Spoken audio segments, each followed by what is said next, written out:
Before we dive into this thrilling tale, let's take a peek at a mysterious family with some seriously impressive members. Speaking of old Choi, he's a real mind reader.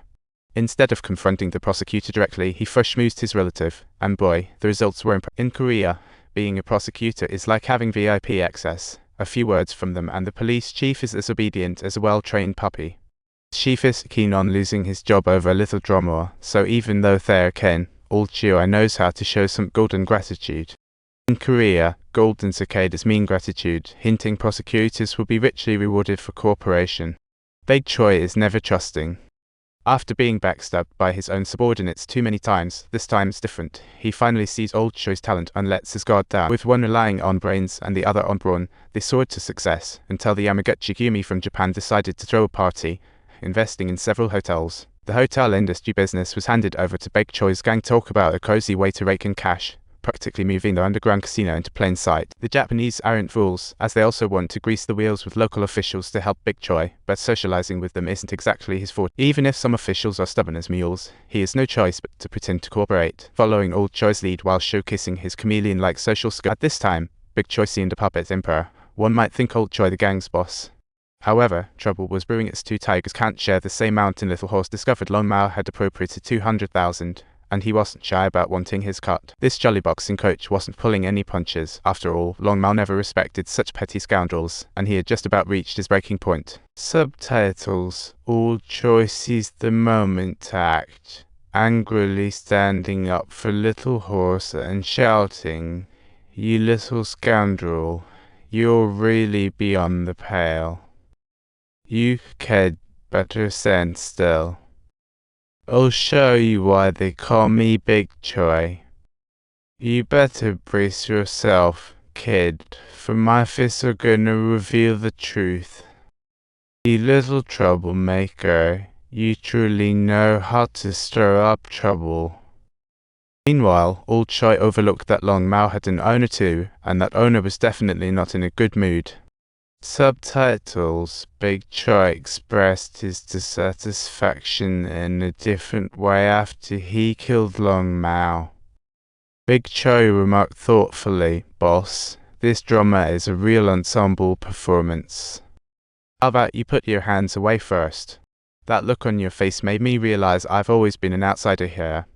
According to reliable whispers, Golden Tiger was going mad with revenge, plotting to wipe them out completely. Big Choi rallied all his men to confront Golden Tiger, but old Choi had his doubts about this plan. Fighting would be like setting themselves on fire, and Big Choi's mindset was still stuck in the last decade's Gangland. He was convinced that black and white issues should be resolved the Gangland way. Such outdated thinking was doomed to fade away, and old Choi decided to meet Golden Tiger alone to secure their gang's strength. He hoped to smooth things over with Golden Tiger through introduction. Since it's a money-making era, fighting would just lead to mutual destruction. Golden Tiger always valued old Choi's connections, thinking he could resolve government issues. Though old Choi didn't agree right away, this conversation made him feel the looming danger. Before long, Big Choi was ambushed, and it was obvious who hired the hitman. Thankfully, he wasn't hurt. His first target was naturally Golden Tiger. He smashed up a few of his venues but couldn't find him anywhere. Subtitles. With hidden threats lurking around, his subordinates ended up suffering as well, and old Choi's gravest mistake was going to meet Golden Tiger without authorization. Whether it's outshining the boss or the two-tiger rule, there's always a price to pay for such reckless play. Given kinship and old Choi's years of effort, Big Choi spared killing him, just to show who was in charge. After this, old Choi learned that power brings risks. Assured of safety, they parted ways. Big Choi had old Choi's shares converted into double compensation. Even though it was a decent sum, being booted out just like that left him simmering with frustration. By nightfall, old Choi had drunk a lot, feeling filled with grievances and bitterness that he wanted to spill everywhere. He felt like unloading all his woes onto Golden Tiger, just bursting to vent.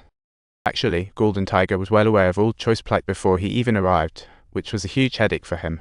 He knew new gangsters must straddle both worlds to survive, and old Choi excelled at it. Though old Choi was upset, he couldn't help but feel pleased since he knew his abilities were recognized and happily accepted Golden Tiger's invitation. Thanks to Golden Tiger's foresight, old Choi utilized his government connections to secure hefty business from the Yamaguchi Kumi, enjoying immense glory for the time being. Fast forward to the 90s, Korea welcomed a new president who ignited a crackdown on crime. This operation was dubbed War on Crime, spearheaded by the notorious iron-faced prosecutor Park Beek-beek. The crackdown was unprecedented, mobilizing every police resource in the country, even calling in the military. Upon hearing the news, Big Choi went into hiding, but most small fry weren't so lucky. In just one day, they managed to catch most gang members nationwide. This anti-crime operation was no joke. Everyone was cheering, and even international media were praising South Korea's efficiency in tackling crime. Though old Choi appeared calm, he was actually on edge inside, as he had a little black book filled with years of bribery evidence. By the way, don't forget to subscribe to our channel for more thrilling